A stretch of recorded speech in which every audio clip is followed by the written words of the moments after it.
Assalamualaikum warahmatullahi wabarakatuh. Halo pemirsa dimanapun kalian berada, salam sejahtera untuk kita semua. Semoga kita semua dalam keadaan sehat dan tetap dalam lindungannya.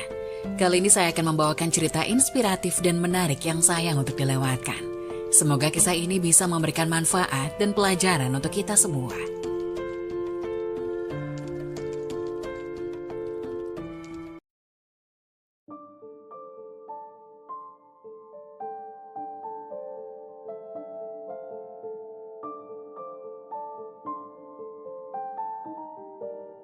Masya Allah, sungguh luar biasa.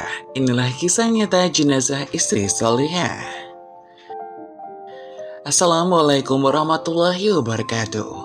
Apa kabar kalian semua? Berjumpa lagi di channel Cerita Kehidupan. Semoga kalian dalam keadaan sehat dan tetap dalam lindungan Allah Subhanahu wa Ta'ala ya.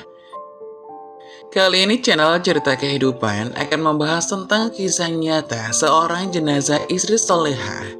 Semoga kisah ini dapat menambah hikmah dan manfaat untuk penonton semuanya. Sebelum masuk ke dalam kisahnya, untuk kalian semua jangan lupa like, subscribe, komen dari mana saja yang hadir, dan share video ini agar semua saudara-saudara kita juga dapat manfaat dari video berikut. Selamat menonton. Kisah nyata jenazah istri solihah. Semoga kisah berikut ini bisa memberikan inspirasi dan pembelajaran bagi kita, terutama para wanita muslimah untuk selalu berusaha menjadi istri atau wanita solihah. Amin. Usia istri Yakin masih sangat muda, sekitar 19 tahun. Sedangkan usia Yakin waktu itu sekitar 23 tahun. Tetapi mereka sudah berkomitmen untuk menikah. Istri Yakin cantik, putih, murah senyum, dan tutur katanya halus. Tetapi kecantikannya tertutup sangat rapi. Dia juga hafal Al-Quran di usia yang relatif sangat muda, subhanallah. Sejak awal menikah, ketika memasuki bulan ke-8 di usia pernikahan mereka, istrinya sering muntah-muntah dan pusing silih berganti. Awalnya mereka mengira morning sickness karena waktu itu istrinya hamil muda. Akan tetapi, selama hamil bahkan setelah melahirkan pun, istrinya masih sering pusing dan muntah-muntah. Ternyata itu akibat dari penyakit ginjal yang dideritanya. Saat bulan terakhir ini, ternyata penyakit yang diderita istrinya semakin parah. Yakin bilang, kalau istrinya harus menjalani rawat inap akibat sakit yang dideritanya. Dia juga menyampaikan bahwa kondisi istrinya semakin kurus. Bahkan berat badannya hanya 27 kg. Karena harus cuci darah setiap 2 hari sekali, dengan biaya jutaan rupiah untuk sekali cuci darah. Namun Yakin tak peduli berapapun biayanya, yang terpenting istrinya bisa sembuh.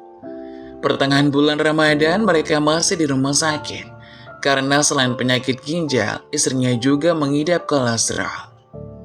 Setelah kolesterolnya diobati, alhamdulillah sembuh. Namun penyakit lain muncul, yaitu jantung. Diobati lagi, sembuh. Ternyata ada masalah dengan paru-parunya. Diobati lagi, alhamdulillah sembuh. Suatu ketika, istrinya sempat merasakan ada yang aneh dengan matanya. "Bi, ada apa dengan pandangan Umi? Umi tidak bisa melihat dengan jelas." Mereka memang saling memanggil dengan Umi dan Abi sebagai panggilan mesra. "Kenapa, Mi?" Yakin agak panik. "Semua terlihat kabur." Dalam waktu yang hampir bersamaan, darah tinggi juga menghampiri dirinya. Subhanallah. Sungguh dia sangat sabar, walau banyak penyakit dideritanya. Selang beberapa hari, alhamdulillah istri Yakin sudah membaik dan diperbolehkan pulang. Memasuki akhir Ramadan, tiba-tiba saja istrinya merasakan sakit yang luar biasa di bagian perutnya. Sangat sakit. Sampai-sampai dia tidak kuat lagi untuk melangkah dan hanya tergeletak di paving depan rumahnya. "Bi, tolong antarkan Umi ke rumah sakit ya," pintanya sambil memegang perutnya. Yakin mengeluh karena ada tugas kantor yang harus diserahkan esok harinya sesuai deadline. Akhirnya Yakin mengalah. Tidak tega rasanya melihat penderitaan yang dialami istrinya selama ini. Sampai di rumah sakit, ternyata dokter mengharuskan untuk rawat inap lagi. Tanpa pikir panjang, Yakin langsung mengiyakan permintaan dokter. Bi, Umi ingin sekali baca Al-Quran, tapi penglihatan Umi masih kabur. Umi takut hafalan Umi hilang. Orang sakit itu berat penderitaannya, Bi. Di samping menahan sakit, dia juga akan selalu digoda oleh syaitan. Syaitan akan berusaha sekuat tenaga agar orang yang sakit melupakan Allah. Makanya Umi ingin sekali baca Al-Quran agar selalu ingat Allah. Yakin menginstal ayat-ayat Al-Quran ke dalam sebuah handphone. Dia terharu melihat istrinya senang dan bisa mengulang hafalannya lagi. Bahkan sampai tertidur. Dan itu dilakukan setiap hari. Bi, tadi malam Umi mimpi. Umi duduk di sebuah telaga. Lalu ada yang memberi Umi minum. Rasanya enak sekali dan tak pernah Umi rasakan minum seenak itu. Sampai sekarang pun nikmatnya minuman itu masih Umi rasakan. Itu tandanya Umi akan segera sembuh. Yakin menghibur dirinya sendiri. Karena terus terang dia sangat takut kehilangan istrinya yang sangat dicintainya itu. Yakin mencoba menghibur istrinya. Mi, Umi mau tak aku belikan baju baru? Mau tak belikan 2 atau 3 buat dipakai lebaran? Gak usah Bi, Umi gak ikut lebaran kok. Jawabnya singkat. Yakin mengira istrinya marah karena sudah hampir lebaran kok baru nawarin baju sekarang. Mi, maaf bukannya Abi gak mau belikan baju. Tapi Umi tahu sendiri kan dari kemarin-kemarin Abi sibuk merawat Umi. Umi gak marah kok Bi.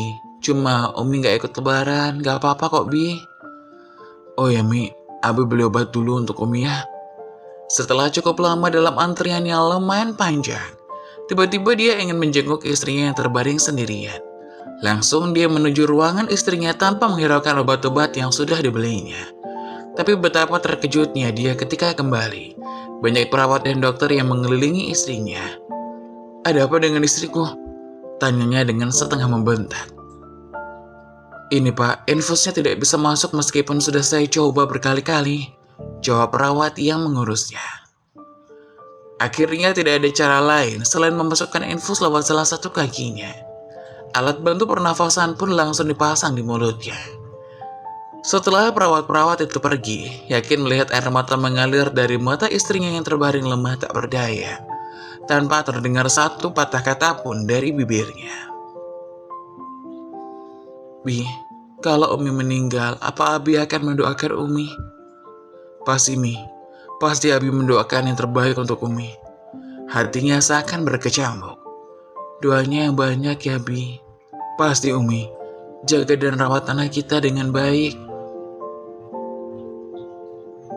Tiba-tiba tubuh istrinya melemah. Semakin lama semakin lemah. Yakin membisikkan sesuatu di telinganya. Membimbing istrinya menyebut nama Allah. Lalu dia lihat kaki istrinya bergerak lemah. Lalu berhenti.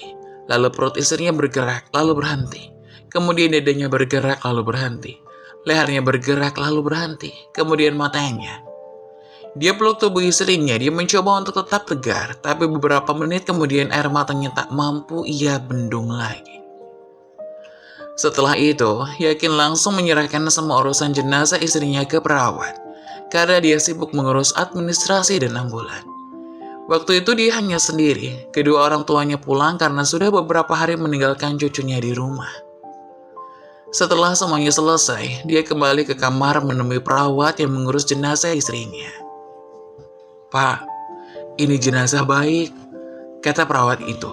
Dengan penasaran dia balik bertanya. Dari mana ibu tahu? Tadi kami semua bingung siapa yang memakai minyak wangi di ruangan ini. Setelah kami cari-cari, ternyata bau wangi itu berasal dari jenazah istri bapak ini, subhanallah. Tahukah sahabatku, apa yang dialami oleh istri Yakin saat itu? Dengan siapa ia berhadapan? Kejadian ini mengingatkan pada suatu hadis. Sesungguhnya, bila seseorang yang beriman hendak meninggal dunia dan memasuki kehidupan akhirat, ia didatangi oleh segerombol malaikat dari langit. Wajah mereka putih bercahaya bak matahari. Mereka membawa kain kafan dan wangian dari surga.